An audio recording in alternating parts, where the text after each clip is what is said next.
Compound adjectives in English.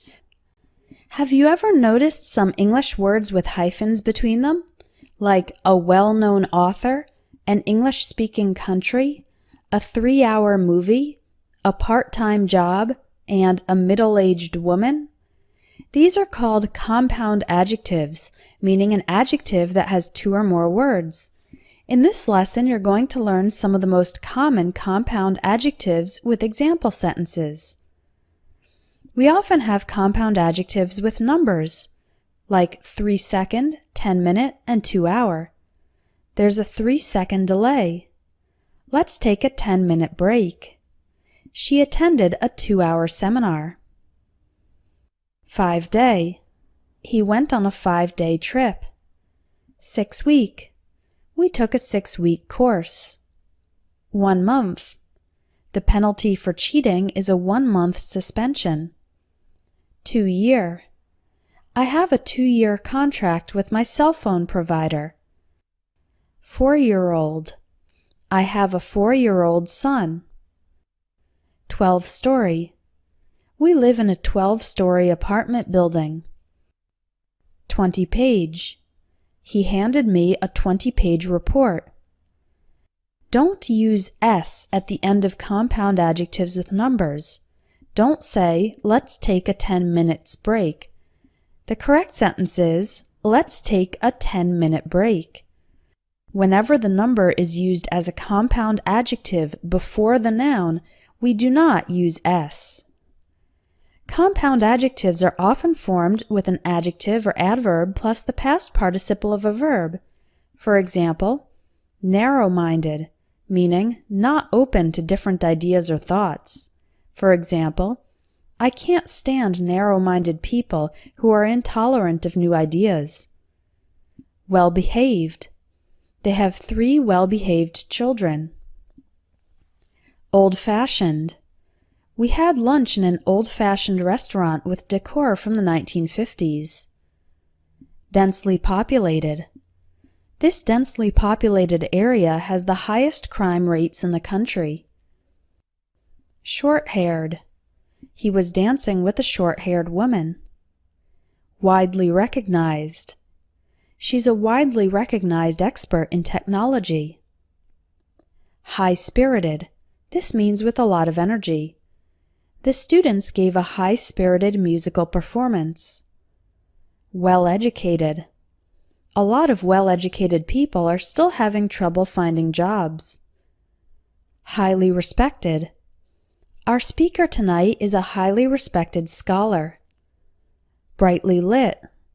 We live on a brightly lit street in the city center. Absent-minded.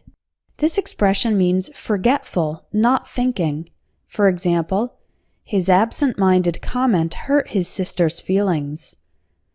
Strong-willed. Someone who is strong-willed has strong desires, is stubborn, and does not desist.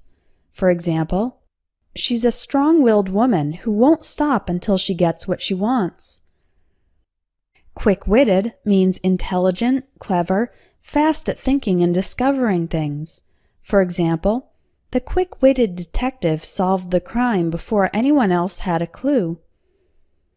Middle-aged describes people who are around 40 to 50 years old. A lot of middle-aged men are dissatisfied with their lives. Kind-hearted means friendly. A kind-hearted stranger helped us find the train station. Another way to form compound adjectives is with an adjective, adverb, or noun plus the present participle, meaning the verb in the ing form. For example, good-looking, which means attractive, beautiful, or handsome. Who's that good-looking guy over there? Long-lasting. This long-lasting makeup will keep you looking lovely day and night. Record-breaking. The athlete's record-breaking performance won him the gold medal. Never-ending. Learning a language seems to be a never-ending process. Mouth-watering. Describing food as mouth-watering means it looks delicious. There was a variety of mouth-watering desserts at the wedding reception. Thought-provoking means it makes you think. It was a thought-provoking novel. Slow-moving. I was stuck in slow-moving traffic for over an hour. Far-reaching. The new law will have far-reaching effects in the economy. Time-saving. These time-saving techniques will help you work more efficiently. Forward-thinking. Some forward-thinking politicians are proposing reforms to the educational system. And there are other compound adjectives which are formed with other combinations of words. For example, ice-cold. There's nothing better than drinking an ice-cold lemonade on a hot summer day. Last minute. I hate it when my boss wants to make last-minute changes to a publication. Full length. The director produced his first full-length movie in 1998. World famous. We had dinner at a world-famous Italian restaurant. Fat-free. These fat-free cookies are delicious.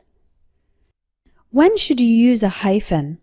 Use a hyphen when the compound adjective comes before the noun it modifies, but not when it comes after the noun. For example, this is a world-famous museum. World-famous comes before the noun museum, so we use a hyphen. But we don't use a hyphen if we say, this museum is world-famous. We walked into a brightly lit room. Again, when the adjective comes first, we use the hyphen. But we don't in the sentence, we walked into a room that was brightly lit. It was quite a thought-provoking book. The book was quite thought-provoking.